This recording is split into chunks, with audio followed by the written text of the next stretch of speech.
Hey guys, recently in the process of replacing the spark plugs and cleaning intake valve carbon, a bunch of wire connector housing locking tabs broke. If you have 10 years or older car, be prepared for some of these connector housings to break easily, but don't worry, these connector housing can be easily replaced. These connectors range from 12 to 20 bucks each for OEM replacement. It's important that you get the exact part number to replace them.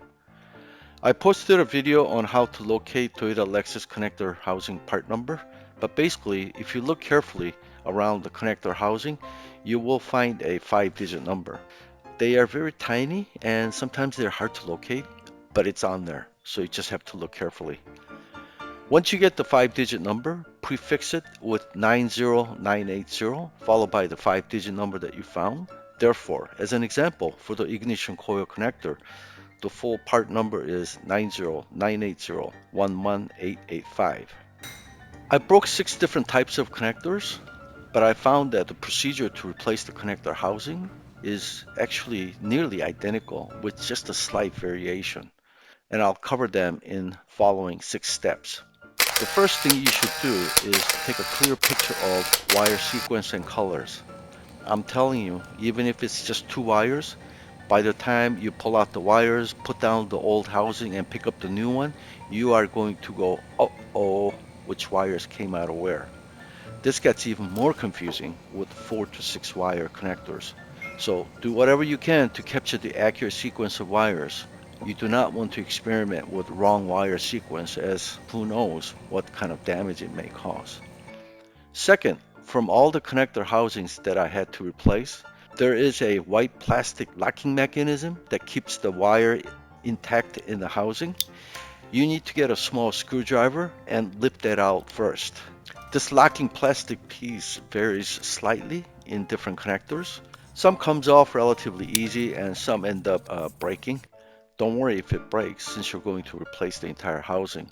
What's important is, even if you break this, you still need to fetch the entire broken pieces out. Otherwise, the wires may not be releasable out of the housing, so it's less work if you don't break it. Third, if you look carefully into the connection portion, there's another tiny locking tab for each wire that locks each wire in place. For this, you need even a smaller screwdriver or a push pin, and you need to release that locking tab. If you press down or up, depending on how you're holding the housing, you should hear a snap or pop. If you don't hear this sound, likely the wire will not release. In some cases, it may not release and you may have to break it. In my case, some of these were so brittle and fragile that they just broke apart, and that's okay too. Fourth, I always try to hold the connector housing in a way that I have to push this tab downward, and in this position, when you carefully pull the wire out, you'll note that the tip of the wire connector has legs pointing downward, and when you go back to install this onto the new connector housing, you want to put it back in the same manner. If you release the wire locking tab correctly, the wire should pull out with no resistance.